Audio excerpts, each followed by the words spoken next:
The teenage years are always seen as the years of firsts. Love, kisses, cars, and if you're diagnosed with scoliosis, they can even lead to your first brace or surgery. According to a study published in the December 2010 issue of Durch Ersblot International, over 8% adults over the age of 25 have scoliosis to some degree. So, chances are you probably know someone who has scoliosis. Numerous large-scale studies have proved that while scoliosis can still be a mysterious condition, it is largely predictable and, most importantly, preventable. This presentation will explore how scoliosis is diagnosed, the types of scoliosis, and ultimately how scoliosis is treated. With modern technology, scoliosis is a preventable condition and needs to be further understood so the most effective treatment options can be made available for those diagnosed. To understand the implications of scoliosis, let's look at the condition a little closer. Scoliosis is a condition that needs to be thoroughly understood so the most appropriate treatments are available for those diagnosed. According to an article published in a 2011 issue of Rev. Cur Musculet Med, scoliosis is a three-dimensional deformity, and the typical scoliotic spine is both axially rotated and has altered sagittal contour.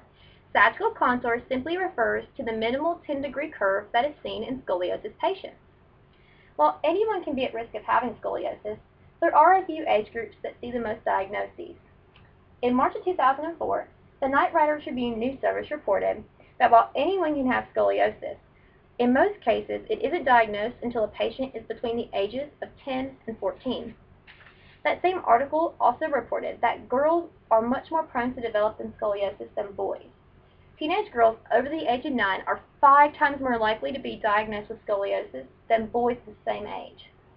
Regardless of whether a boy or a girl is diagnosed with scoliosis, there are a few key symptoms that separate scoliosis from other conditions. After reading the February 2013 study published in the New England Journal of Medicine, these are a few symptoms that were shared by those who have scoliosis. Visible curve of the spine. Often the curve is detected when the Adams Ford bend test is administered by a nurse. That is the most basic form of examination when speaking about scoliosis. Pain that radiates. Uneven shoulders and or protruding hips and or shoulders. Scoliosis is a broad term that encompasses several different forms. An article in the February 2013 issue of New England Journal of Medicine says idiopathic scoliosis is the most common form of scoliosis in adolescents. The same article also leads the reader to conclude that idiopathic scoliosis is determined to be the cause when there is no identifiable cause of scoliosis. Adolescent idiopathic scoliosis, AIS, affects 1 to 3% of children in the at-risk population of those aged 10 to 16, according to a report in the 2008 issue of The Lancet. A summary from an article in the Rev. Cur Musculet Med concludes that neuromuscular scoliosis is common in those unable to walk and those who suffered cerebral palsy. An article in the 2011 issue of Rev. Cur Musculet Med said the improper functioning of the muscles that serve to support the spine or the nerves that control these muscles can lead to spinal deformities. Furthermore, the article goes on to say that those with neuromuscular scoliosis have a different motor that drives their spinal deformity, and these neuromuscular scoliosis patients can suffer rapid and relentless progression of their scoliosis throughout life. Congenital scoliosis is the earliest form of developmental scoliosis and progresses throughout childhood. Rev. Cur Musculet Med reported in 2011 that estimates for scoliosis curve progression for unilateral bars, also known as vertebrae, can be as high as 9 degrees per year. So, if someone is diagnosed with scoliosis, what are the treatment options? Scoliosis often requires treatment, but the methods of treatment can vary from being minimal to quite invasive.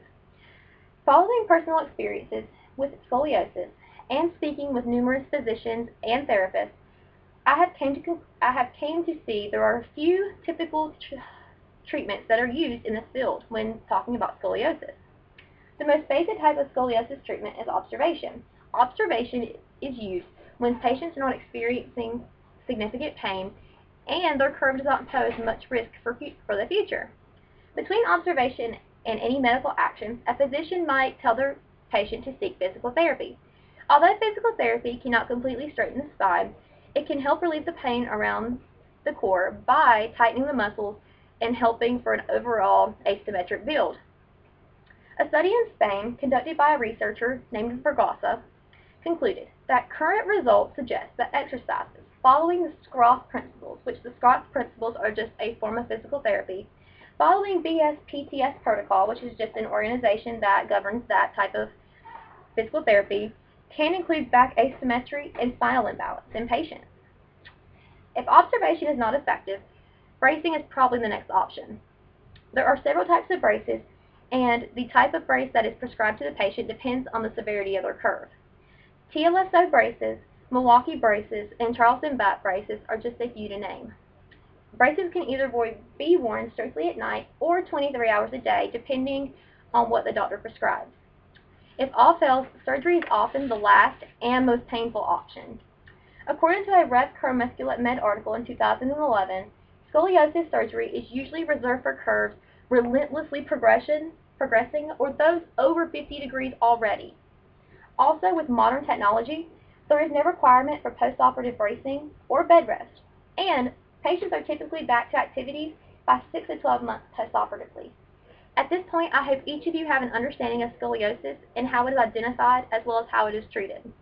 Though scoliosis can develop into a serious condition, it is all about knowing the symptoms and stopping the initial progression.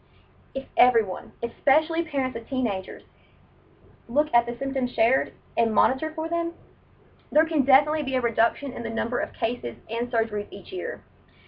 For those already diagnosed, there are plenty of treatment options, and it's all about talking to your doctor and seeing which one is right for you. Together, the world can become a happier place with many more happy firsts.